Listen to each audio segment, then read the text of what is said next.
Hello students, mathematics की इस online classes में आपका एक बार फिर से स्वागत है। हम लोगों ने पहला चैप्टर जो है वो कंप्लीट कर लिया था कल ही, और आज हम करने जा रहे हैं सेकंड चैप्टर। सेकंड चैप्टर जो है वो किससे संबंधित है? प्रतिलोमवर्तीय फलन से संबंधित है। तो देखिए बच्चों, प्रतिलोमवर्तीय फलन बोलो या प्रतिलोम त्रिकोणमितीय फलन बोलो, ये दोनों एक ही बात है। लेकिन आपको इससे समझना होगा कि त्रिकोणमितीय फलन और उसके प्रतिलोम फलन में बेसिक क्या डिफरेंस होता है, आपको ये समझना होगा। तो देखिए बच्चों, आपने अभी तक 6 प्रकार के त्रिकोणमितीय फलनों के बारे में पढ़ा है। Sine theta, cos theta, tan theta और उसके विलोम जो है कोसेक, सेक और कोट, उनके बारे में आप लोगों ने पढ़ा है। हम लोग यहाँ पे बात करें जैसे साइन थीटा, ये जो है एक त्रिकोणमितीय फलन है। साइन थीटा यहाँ पे कौन सा फलन है? त्रिकोणमितीय फलन है। तो देखिए बच्चों यहाँ पे, और ये आपको प्रत्येक थीटा के लिए आपको ये मानो सपोज करते हैं कि यहाँ पे आपको x मान जो है वो प्रदान करता है। जैसे साइन 90 की वैल्यू जो होती है वो 1 होती है। इस प्रकार से थीटा के संगत आपको x का मान जो है वो प्रदान करता है। प्रतिलोम त्रिकोणमितीय फलन जो होता है वो फलन होता है जो किसी मान के लिए आपको वो कोण प्रदान करे। प्रतिलोम त्रिकोणमितीय फलन क्या होता है? जो किसी मान के संगत उसके कोण को प्रदान करे। जो आपको कोण प्राप्त हो वो क्या कहलाता है? यहाँ पे प्रतिलोम त्रिकोणमितीय फलन कहलाता है। तो देखिए बच्चों, आपको एक चीज तो यहाँ पे ये समझनी पड़ेगी कि यहाँ पे साइन इनवर्स एक्स जो होता है, यहाँ पे साइन इनवर्स एक्स का कभी भी मतलब नहीं होता 1 में साइन एक्स। इसका मतलब कभी भी नहीं होता 1 में साइन एक्स, और ना ही इसका मतलब कभी ये होता है कि ये साइन एक्स के ऊपर आपने पावर -1 लगा दी। ये बिल्कुल गलत है। अगर आप ऐसा समझते हो तो ऐसा बिल्कुल भी नहीं है। साइन इनवर्स एक्स का कभी भी मतलब नहीं होगा 1 में साइन एक्स, और ना ही इसका मतलब होता है साइन एक्स की घात -1। यहाँ पर ये जो -1 है, ये इसका मतलब घात नहीं है। ये साइन थीटा के फलन को प्रतिलोम रूप में दर्शाने के लिए जो नया तरीका इजाद किया गया है वो कहलाता है यहाँ पे साइन इनवर्स एक्स। तो ये यहाँ पे साइन एक्स का जो है वो प्रतिलोम फलन है, तो ना कि इनवर्स फलन। तो ध्यान रखेंगे आप इस चीज को। तो यहाँ पे साइन इनवर्स, हाँ, अगर साइन एक्स की होल इनवर्स होता तो आप उसको 1 साइन एक्स लिख सकते हैं, लेकिन साइन इनवर्स एक्स को कभी भी 1 में साइन एक्स आप नहीं लिख सकते हैं। तो यहाँ पे जो साइन थीटा है उसका प्रतिलोम फलन जो होगा वो साइन इनवर्स एक्स होगा, ना कि साइन एक्स की होल इनवर्स। और इसमें क्या चेंज होता है? इसमें प्रांत और परिसर आपस में चेंज हो जाते हैं। क्यों? क्योंकि साइन थीटा का यहाँ पे जो प्रांत है वो तो साइन इनवर्स का बन जाएगा परिसर, और साइन थीटा का जो परिसर है वो बन जाएगा इस केस में प्रांत। तो चलिए बच्चों, हम समझते हैं यहाँ पे थोड़ा सा डायग्रामेटिकली हम समझेंगे। यहाँ से डायग्राम से समझेंगे। आपको प्रत्येक त्रिकोणमितीय फलन और उसके प्रतिलोम त्रिकोणमितीय फलन का एक मुख्य मान शाखा दी हुई मिलेगी। आपसे क्वेश्चन किस तरह से पूछा जा सकता है? आपसे जो क्वेश्चन पूछने का तरीका होगा, जैसे आपसे पूछ लेंगे यहाँ पे कि आप मुझे साइन इनवर्स -1/2 की वैल्यू बताओ। तो साइन इनवर्स -1/2, तो देखिए बच्चों, आपको पता है डायग्राम से हम समझेंगे कि साइन की वैल्यू जो है वो -1/2, साइन जो होता है वो 2 चतुर्थांश के अंदर ऋणात्मक होता है। साइन एक तो होता है तीसरे चतुर्थांश में और एक होता है चौथे चतुर्थांश के अंदर ऋणात्मक होता है। और ऐसा ही नहीं है, तीसरे और चौथे का मतलब हो गया आपको वहां से 2 वैल्यू प्राप्त होती है। ऐसा भी नहीं है, अगर आप राउंड लगाकर वापस तीसरे और चौथे में आते हो तो इस प्रकार से आपको वापस वही नेगेटिव वैल्यू प्राप्त हो जाएगी। इसका मतलब आप राउंड लगाते जाओगे तो आपको यहाँ पे -1/2 से संबंधित जो कोण है वो आपको कई रूपों में प्राप्त होता जाएगा। लेकिन ऐसा नहीं है बच्चों। यहां पे इस विसंगति को दूर करने के लिए मुख्य मान शाखा प्रत्येक वर्तीय प्रतिलोम फलन की मुख्य मान शाखा जो है वो डिसाइड की गई है। यानी साइन इनवर्स -1/2 का जो मुख्य मान होगा वो उस मुख्य मान शाखा से लेना है जो डिसाइड किया गया है पहले से ही। तो हम लोग वो मुख्य मान शाखा को पहले समझते हैं जो आपकी बुक में दी गई है। आपको सिंपली क्या करना है, प्रत्येक प्रतिलोम फलन का मुख्य मान शाखा को आपको याद करना है। जैसे आप उस मुख्य मान शाखा को याद कर लेते हैं, उसके बाद में आप लोग साइन इनवर्स -1/2 या किसी भी त्रिकोणमितीय फलन के प्रतिलोम से संबंधित कोई भी वैल्यू उस मुख्य मान शाखा के अंतराल के दौरान ही निकालनी है। तो देखिए बच्चों, मैं थोड़ा सा आपको पहले बता देता हूं। देखिए बच्चों, यहाँ पे जैसे साइन थीटा की अगर मैं यहाँ पे ग्राफ ड्रॉ करता हूं, तो देखिए बच्चों, साइन थीटा का ग्राफ काफी सिंपल है। आप पहले भी इसके ऊपर अभ्यास कर चुके हैं। जैसे ये यहाँ पे है 0 डिग्री, यहाँ पे हमने ले लिया जैसे π/2, यहाँ पे हमने ले लिया पाई, यहाँ पे हमने ले लिया 3π/2, यहाँ पे आ जाएगा 2 पाई, यहाँ पे देखो ऊपर तो आ जाएगा +1 और नीचे हमने ले लिया यहाँ पे -1, इधर आ जाएगा आपके पास -π/2, यहाँ पर आ जाएगा आपके पास -π।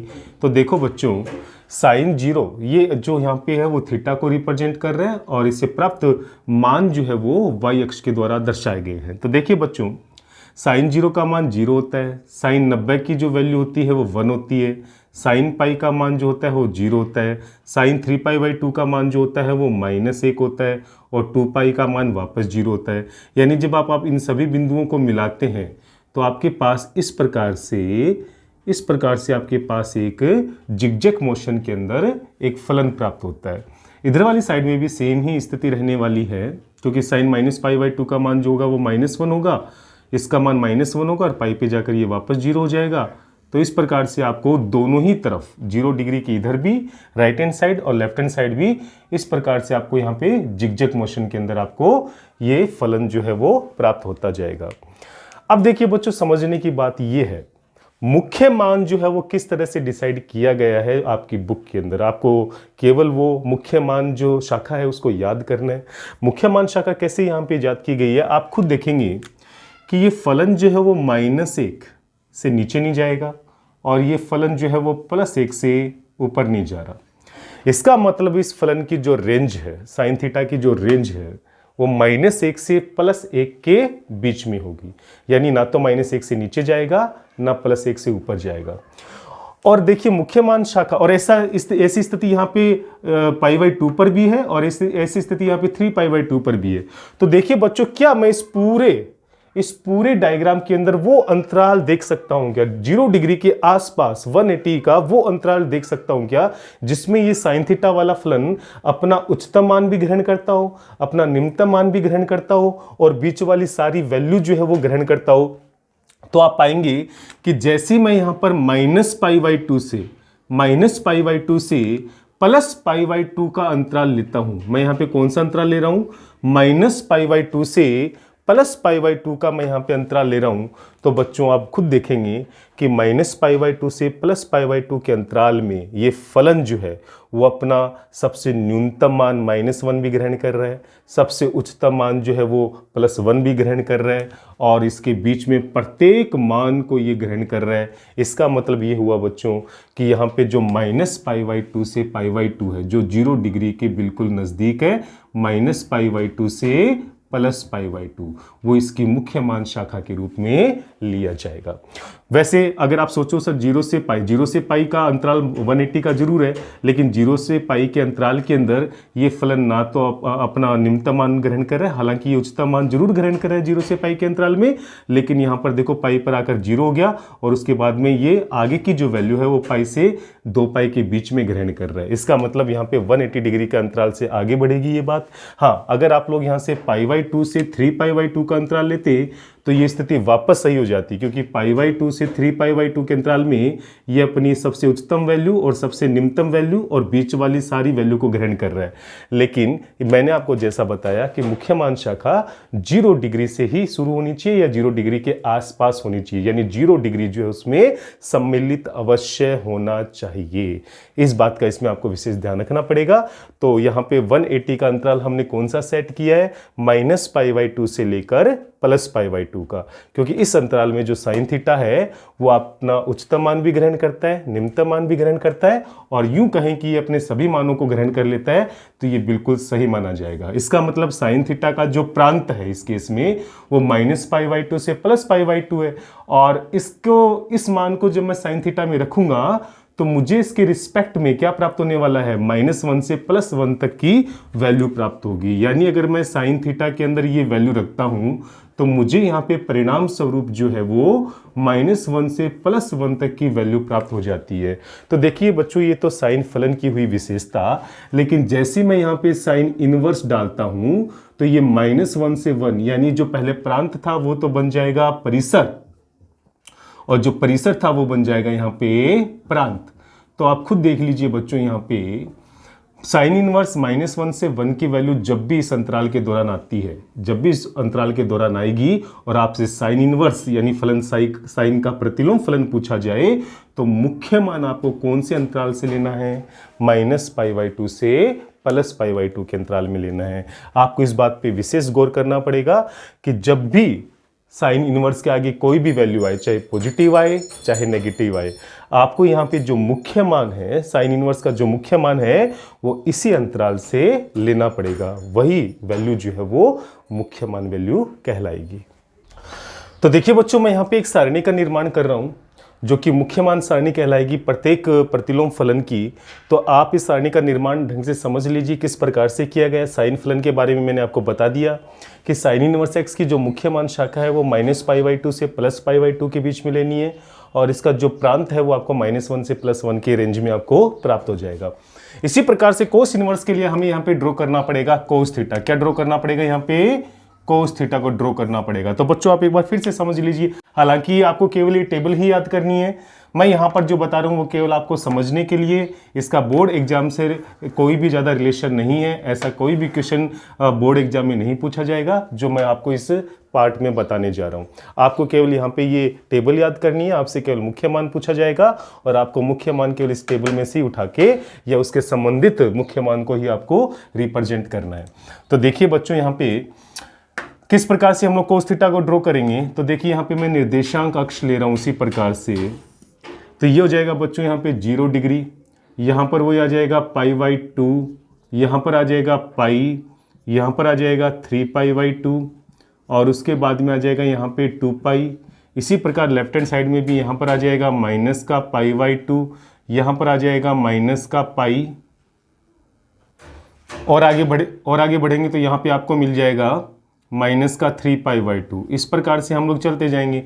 कोस के लिए देखिए बच्चों, यहाँ पे ऊपर मैं ले लेता हूँ यहाँ पे प्लस का 1, यहाँ पे मैंने ले लिया +1 और यहाँ पे ले लिया मैंने -1। जब हम लोग कोस फलन को ड्रॉ करते हैं तो आप सब जानते हैं कि कोस 0 की वैल्यू 1 होती है। तो यहाँ पे कोस 0 की जो वैल्यू है वो हो जाएगी 1। कोस 0 की वैल्यू 1। कोस 90 की वैल्यू जो होती है वो 0 होती है, और कोस पाई का मान जो होता है वो -1 होता है, ये आप सबको पता है। कोस 3π/2 का मान जो होता है वो 0 होता है। तो यहाँ पर 2π, कोस 2π की बात करेंगे तो उसका मान जो होगा वो +1 होगा। तो देखिए बच्चों, इधर वाली लेफ्ट हैंड साइड में भी जाएंगे। देखिए अगर मैं यहाँ से इन सभी बिंदुओं को मिलाता हूँ तो मेरे पास इस प्रकार से यहाँ पर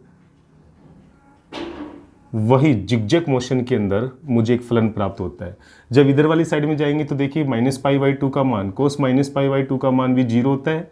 -π की बात करेंगे, -π/2 का मान 0 होने के बाद में ये जाएगा -π का मान आपको अच्छे से पता है कि -1 होने वाला है। तो यहाँ पर ये हो जाएगा -1 और उसके बाद में 3π/2 पे जाके वापस 0 हो जाएगा। तो देखिए बच्चों, आप देख पा रहे होंगे मैंने यहाँ पे कोस थीटा का जो ग्राफ है वो यहाँ पे ड्रॉ कर दिया है।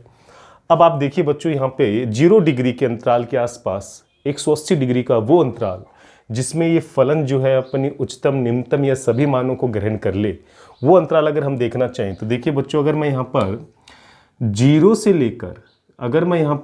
से लेकर पाई तक जाता हूँ, 0 से लेकर पाई, अगर मैं यहाँ पर ये अंतराल चुनता हूँ 0 से लेकर पाई, वैसे तो बहुत सारे ऐसे अंतराल मिलेंगे, लेकिन 0 डिग्री जिसके अंदर सम्मिलित हो जाए या 0 डिग्री के आसपास का वो अंतराल हमें लेना होता है। तो यहाँ पे देखिए 0 से लेके π/y तक का जो अंतराल है, 0 से पाई तक के अंतराल में कोस थीटा जो है अपना उच्चतम मान +1 भी ग्रहण करता है, अपना निम्नतम मान -1 भी ग्रहण करता है, और इसके बीच के वो सारे मानों को भी ग्रहण कर लेता है। यानी 0 से पाई का जो मान होगा वो अपनी मुख्य मान शाखा को इंडिकेट करेगा। तो देखिए बच्चों, कोस थीटा के लिए अगर मैं इसको प्रांत मानता हूं तो आपको अच्छे से पता है इस अंतराल के अंदर ये फलन जो है, कोस फलन जो है इस अंतराल के अंतर्गत कौन सा मान ग्रहण कर लेता है? -1 से +1 भी ग्रहण करता है, और इसके बीच के सभी मानों को वो ग्रहण करता है। तो यहाँ पे कोस इनवर्स जो होगा वो -1 से 1 के प्रत्येक मान के लिए आपको 0 से पाई तक का ही मान प्रदान करेगा। इसका मतलब ये हुआ बच्चों कि कोस इनवर्स एक्स का जो मुख्य मान शाखा है वो 0 से पाई हो जाएगी। तो मैं यहाँ पे फिल कर दूंगा 0 से पाई। आया बच्चों समझ में? और आपको प्रांत के अंदर जो है वो -1 से +1 तक की वैल्यू ही प्राप्त होने वाली है। तो इस प्रकार से बच्चों हम ये पूरी सारणी को फिल करते जाएंगे। आप इस पूरी सारणी को बिल्कुल एज इट इज अच्छे से उतार लेना।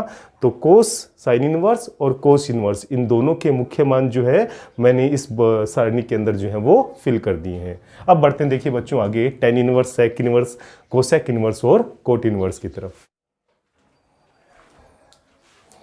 तो देखिए बच्चों अब हम यहाँ पे चलते हैं टेन थीटा की ग्राफ की तरफ, जहां से हम लोग मुख्य मान शाखा प्राप्त करेंगे। तो टेन थीटा का ग्राफ पहले आपको अच्छे से समझना होगा बच्चों। देखिए 0 डिग्री, π/2, पाई, 3π/2, इधर मैंने -π/2 और -π ले लिया। 0 डिग्री के अंदर ये जो y अक्ष है ये कहलाता है यहाँ पे y अक्ष और ये है x अक्ष। तो यहाँ पर ये y अक्ष को इंडिकेट कर रहा है और ये है यहाँ पे x अक्ष। तो देखिए बच्चों यहाँ पर समझने वाली बात यह है कि इसके अलावा जो मैंने यहाँ पे स्ट्रेट लाइन ड्रॉ की है, स्ट्रेट लाइन जो मैंने खींची है, ये क्या है वास्तव में। देखिए बच्चों इनको बोलते हैं अनंत स्पर्शी। जो π/2 और 3π/2 से होकर जो लाइन गुजर रही है इनको हम लोग बोलते हैं अनंत स्पर्शी। क्या बोलते हैं? अनंत स्पर्शी। अनंत स्पर्शी क्या बोलते हैं हम इनको? अनंत स्पर्शी। तो यहां पर ये भी एक अनंत स्पर्शी है, ये भी एक अनंत स्पर्शी है, ये भी एक अनंत स्पर्शी है।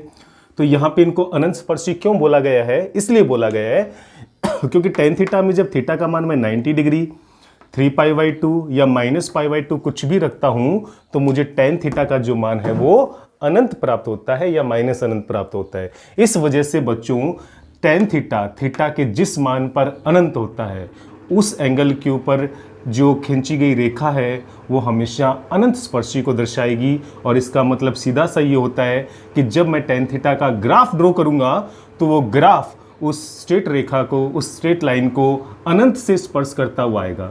तो देखिए बच्चों यहाँ पर ग्राफ किस तरह से ड्रॉ किया गया है।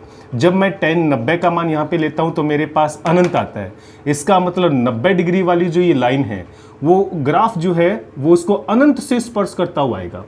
उसके बाद में देखिए यहाँ पे tan 0 का मान 0 होता है, यानी कि वो 90 वाली लाइन को अनंत से स्पर्श करता हुआ आएगा और 0 डिग्री के ऊपर आकर वो 0 हो जाएगा। उसके बाद में जैसे जैसे वो -π/2 की तरफ बढ़ेगा तो tan -90 का मान माइनस अनंत होता है। इसका मतलब वो नीचे ऋणात्मक दिशा में माइनस अनंत की तरफ जाएगा, इसीलिए -π/2 पर भी एक अनंत स्पर्शी खींची गई है। तो जिसके सहारे सारी जो फलन है वो माइनस अनंत तक जाएगा। तो बच्चों इस प्रकार से हम यहाँ पे इस ग्राफ को ड्रॉ कर सकते हैं। इसी प्रकार से π/2 से 3π/2 के बीच का जो भाग है वो कैसे ड्रॉ किया गया है? π/2 पर भी एक अनंत स्पर्शी होगी, 3π/2 भी एक अनंत स्पर्शी का काम करेगी, यानी फलन 3π/2 को अनंत से स्पर्श करता हुआ आएगा और पाई पे आकर 0 हो जाएगा क्योंकि tan पाई की वैल्यू 0 होती है। और जैसे जैसे π/2 की तरफ बढ़ेगा तो π/2 की तरफ इसका मान हो जाएगा माइनस अनंत। तो π/2 से 3π/2 में फलन जो है वो माइनस अनंत से प्लस अनंत की दिशा में बढ़ेगा। इसी प्रकार -π/2 से +π/2 की दिशा में फलन माइनस अनंत से प्लस अनंत के बीच में बढ़ेगा। तो देखिए बच्चों आप खुद देखेंगे कि अगर मैं इस अंतराल की बात करूं, इस अंतराल की यानी कि -π/2 से +π/2 के अंतराल की बात करूं तो आप पाएंगे कि इस अंतराल के अंदर फलन अपनी सबसे उच्चतम वैल्यू, सबसे निम्नतम वैल्यू और बीच के सभी मानों को वो अच्छे से ग्रहण कर रहा है। यानी कि -π/2 से +π/2 के अंतराल में ये फलन tan थीटा जो है वो सभी मानों को ग्रहण कर रहा है। प्लस अनंत भी हो रहा है, माइनस अनंत भी हो रहा है और यहाँ पर ये बीच के सभी मानों को भी ग्रहण कर रहा है। इसका मतलब यहाँ पे -π/2 से π/2 जो होगा वो tan थीटा के लिए यहाँ पे प्रांत होगा और इसके संगत जो आपको वैल्यू मिलने वाली है, जिसके संगत जो आपको वैल्यू मिलेगी वो माइनस अनंत से प्लस अनंत तक की होगी। इसका मतलब tan इनवर्स की जो मुख्य मान शाखा है यानी माइनस अनंत से प्लस अनंत तक की जो वैल्यू है, माइनस अनंत से प्लस अनंत तक की जो वैल्यू है उसके लिए जो मुख्य मान शाखा डिसाइड होगी वो -π/2 से +π/2 के छोटे ब्रैकेट के साथ डिसाइड होगी। ध्यान रख लेना क्योंकि यहाँ पर साइन इनवर्स के अंदर और कोस tan इनवर्स में एक बारीकी सा डिफरेंस है, बड़ा ब्रैकेट का और छोटा ब्रैकेट का। तो यहाँ पे मैंने छोटा ब्रैकेट क्यों लिया है? क्योंकि -π/2 और +π/2 को इंक्लूड नहीं करना है, क्योंकि -π/2 और +π/2 के ऊपर tan थीटा जो होता है वो अपरिभाषित हो जाता है, जबकि साइन थीटा जो है वो वैल्यू प्रदान करता है। इस वजह से यहाँ पे बड़ा ब्रैकेट लिया गया है। इसका मतलब यहाँ पे -π/2 और +π/2 को एक्सेप्ट करना है और tan थीटा के केस में -π/2 और +π/2 को एक्सेप्ट नहीं करना है। तो देखिए बच्चों यहाँ पे माइनर से डिफरेंस है साइन इनवर्स और टेन इनवर्स के मुख्य मान में, छोटे ब्रैकेट के साथ -π/2 से +π/2, और यहाँ पर जो मान आपको प्राप्त होने वाला है वो -अनंत से +अनंत। कहने का मतलब टेन इनवर्स के आगे जब भी इस अंतराल की कोई भी वैल्यू आपको प्राप्त हो तो -π/2 से +π/2 तक के मुख्य मान को ही आपको उसका आंसर माना जाएगा। तो आपको जो भी वैल्यू निकालनी होगी वो इस अंतराल के अंदर ही निकालनी होगी, इससे बाहर आपको नहीं जाना है। चलिए बच्चों, हम पहले यहाँ पे कोड के लिए देख लेते हैं कि यहाँ पे मुख्य मान शाखा क्या होने वाली है। यहाँ पर ये y अक्ष है और ये हो जाएगा यहाँ पे x अक्ष, यहाँ पर ये रिप्रेजेंट कर रही है y अक्ष को। तो देखिए बच्चों, यहाँ पर जो मैंने इसके अलावा जो यहाँ पे सरल रेखाएं खींची है, जो स्ट्रेट लाइन खींची है, वास्तव में वो अनंत स्पर्शी कहलाएंगी, क्योंकि आपको पता है कि पाई 2π, जैसे मैं कोट के आगे पाई और 2π लेता हूँ तो मेरे को अनंत प्राप्त होता है। इसी प्रकार से -π पर भी -2π पर भी मुझे यहाँ पे अनंत ही प्राप्त होता है। इस वजह से मैं यहाँ पे पाई और 2π या आगे भी चलेंगे तो 3π 4π के ऊपर यहाँ पे अनंत स्पर्शी जो है वो ड्रॉ करने वाला हूँ। तो मैंने यहाँ पे पाई 2π और -π के ऊपर जो रेखाएं खींची है वास्तव में ये अनंत स्पर्शी को प्रदर्शित करती हैं। अब देखिए बच्चों, यहाँ पर जैसे जैसे मैं 0 डिग्री की बात करता हूं तो आपको अच्छे से पता है कि कोट 0 का मान अनंत होता है, कोट 0 का मान अनंत होता है, कोट 90 का मान जो होता है वो 0 होता है। कोट 90 का मान क्या होता है? 0 होता है।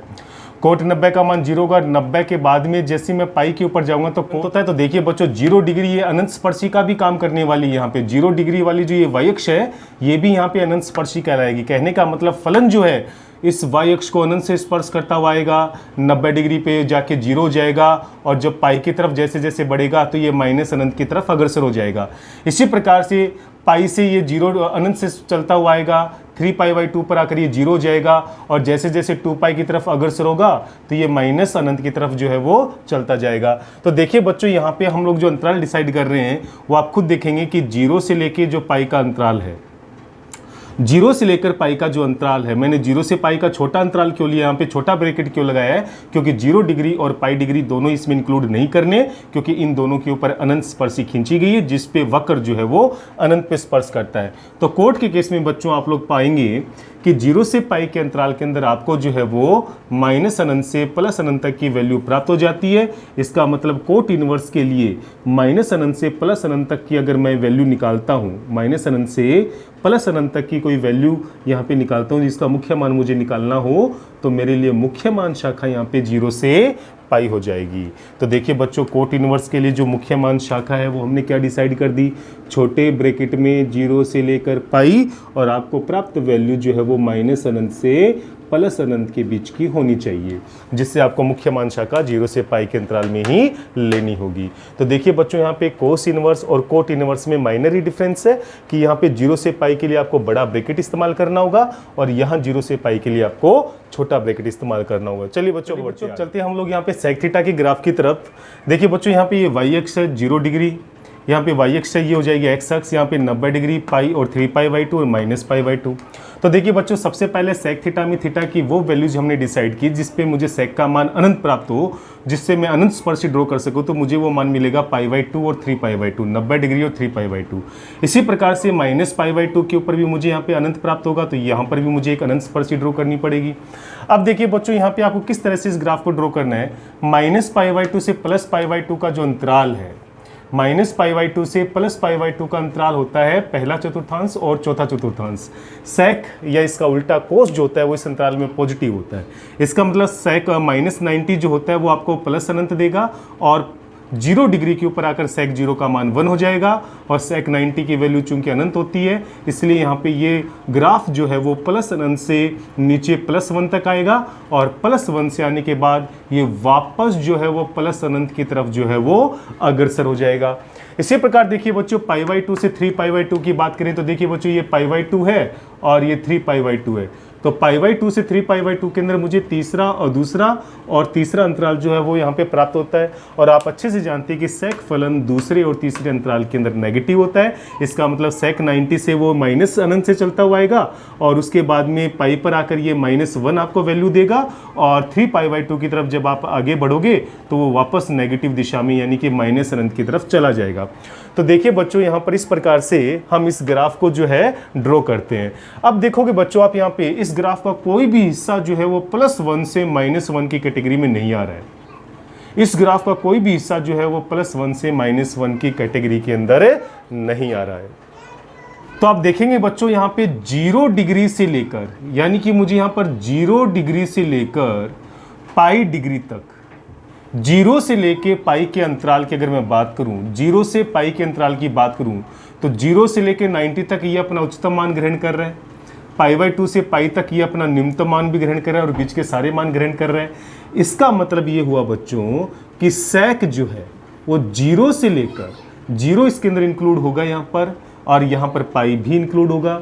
0 से लेके पाई तक यहाँ पर एंगल जो है वो ग्रहण कर सकता है, ये मुख्य मान शाखा यहाँ पे कहलाएगी। लेकिन ध्यान रहे बच्चों, इसमें से π/2 को जो है वो आपको माइनस करना होगा। 0 से पाई के अंतराल में मैंने π/2 को इसलिए माइनस किया है क्योंकि π/2 के ऊपर यहाँ पर अनंत स्पर्शी है, और अनंत मान आपको जो जिस वैल्यू पे ग्रहण करना, जिस वैल्यू पे हमें अनंत मान प्राप्त होता है उसको हमें मुख्य मान में से एक्सक्लूड करना होता है, उसको हमें आउट कर देना होता है। इसलिए 0 से पाई के अंतराल में सेक फलन अपनी उच्चतम निम्नतम सभी वैल्यू को ग्रहण करता है, परंतु इस अंतराल में से 90 डिग्री को जो है वो आपको माइनस करना होगा, क्योंकि 90 डिग्री के पर यहां पर अनंत स्पर्शी खींची गई है। इससे आपको किस रेंज का मान प्राप्त होगा? देखिए बच्चों, प्लस अनंत तक भी जा रहा है, माइनस अनंत तक भी जा रहा है, इसका मतलब कोई भी वास्तविक संख्या प्राप्त हो सकती है। परंतु एक बात आपने इस ग्राफ में जरूर देखी होगी कि ग्राफ का कोई भी हिस्सा जो है वो +1 से -1 के बीच में, यानी कि इस अंतराल में नहीं है। इसका मतलब यहाँ पे सेक फलन कोई भी वास्तविक वैल्यू ग्रहण करेगा केवल -1 से +1 की वैल्यू को छोड़कर, -1 से +1 की वैल्यू को छोड़कर। इसलिए हमें यहाँ पर -1 से +1 की वैल्यू को वास्तविक संख्याओं के समुच्चय में से माइनस करना होगा। इसका मतलब सेक इनवर्स के लिए अगर कभी भी आपसे r या -1 से +1 तक की वैल्यू कुछ भी आपको दे दी जाए तो इसके लिए जो मुख्य मान डिसाइड किया गया है वो होगा यहाँ पे 0 से लेकर पाई, परंतु इसमें π/2 जो है वो एक्सक्लूड रहेगा, इंक्लूड इसको नहीं करना है। इसका मतलब सेक के लिए जो मुख्य मान डिसाइड किया गया है वो हो जाएगा यहाँ पे 0 से पाई, परंतु इसमें से π/2 को हमें एक्सक्लूड करना पड़ेगा। और इसके लिए आपको कौन कौन से मान जो हैं वो आगे प्राप्त होंगे परांत के तौर पे?